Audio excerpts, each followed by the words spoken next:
In the newest Infinite Warfare update, two weapons were added to the game, the Stallion 44 revolver and the G-Rail assault rifle. Starting off with the G-Rail assault rifle, this is a gun that I'm not really impressed by, but it's a semi-automatic assault rifle, which I generally like a lot. And if you aim down sights, it'll charge up, and then that shot will become much stronger, and it'll be a one-shot kill for a certain range. The charge-up time takes 3 seconds, and it doesn't seem that the meter increases damage. It's just if it's fully charged, then you actually get an extra damage. But if it's like 75% charged, that's the same as having 0 charge. That's something that I don't really like, and I wish that your damage was increased substantially for having it charged, even if it necessarily wasn't the highest charge. Like, I understand the highest charge should be the highest damage, but maybe if it's halfway charged, you get a little extra damage. 75% charged, you get a little more extra damage, and then finally when it's fully charged, you get like the super extra damage that can potentially be a one-hit kill.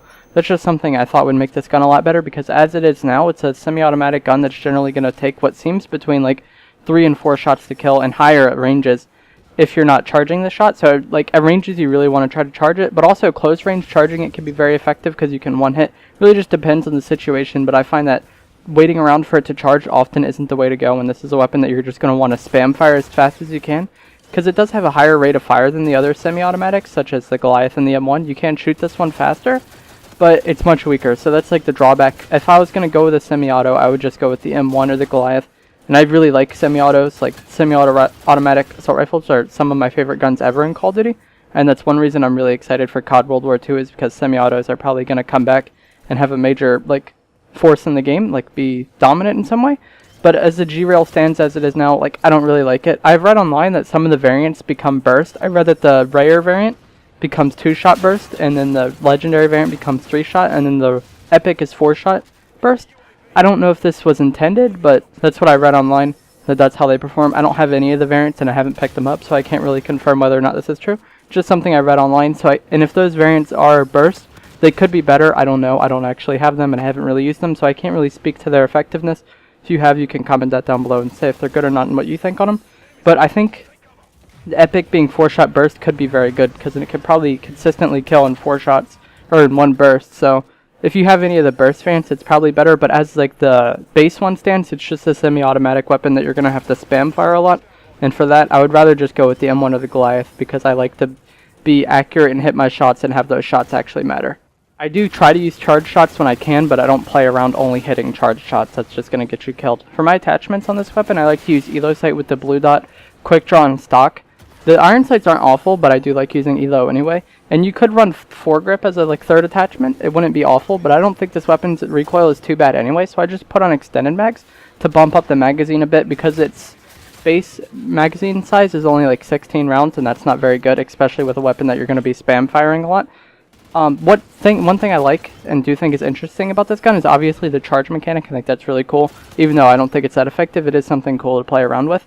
And it's something unique that we haven't really seen before. But the fact that charging it only takes 1 shot, I think is very good. If they made it to where charging consumed several shots, it'd be really annoying, and it's something that I could see them doing. I was surprised when it still only consumed 1 shot. So, as this weapon stands, I think it's pretty gimmicky and not that effective. I don't have any of the variants, so if the variants are very good, I can't really speak to that.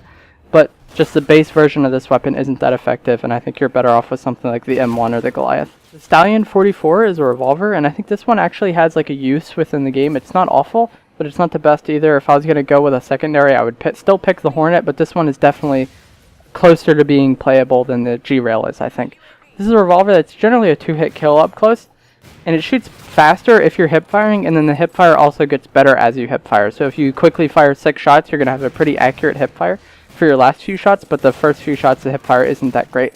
It's another interesting mechanic, although aiming down sights does have a lower fire rate, and that is pretty annoying, because for a weapon like this, I would like to be accurate with it and maybe use it at like ranges further than what it's supposed to be used at, and maybe put it on like a shotgun class.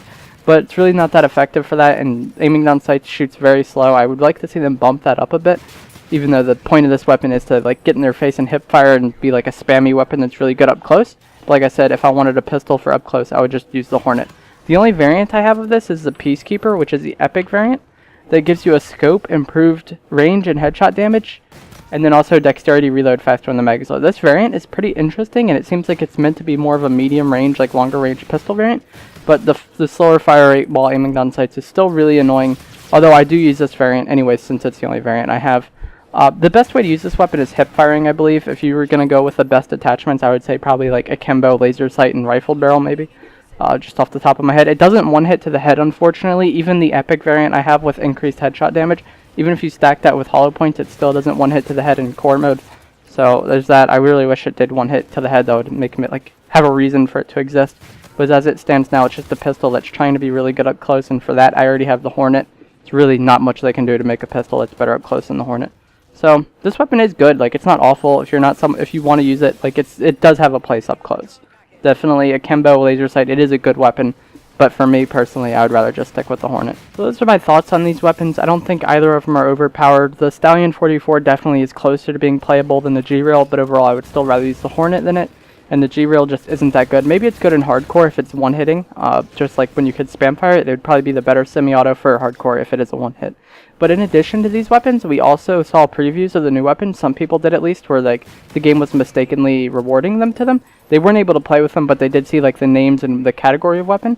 So this image I'm putting on screen, I'm not sure if I'm going to put on screen yet, but if I am, it's on screen now. And if not, it'll be linked down in the description. Reddit user Chaos2Crisis posted this. And you can see one is the Atlas light machine gun, and then the other is the Rajin EMX submachine gun. So these are the two weapons that we could look forward to seeing in the future. I definitely am interested in those, and SMG and LMG. Two likely to be playable weapons, and I am excited to see those in the future. Probably the near future too, because there isn't that much time left in this game before COD World War II starts coming out and games like Destiny 2 start coming out. So that's going to do it for this video. Please comment down below what you thought of these weapons, and if you're looking forward to the future weapons. And please like this video if you enjoyed it, and subscribe for future videos. Thanks for watching.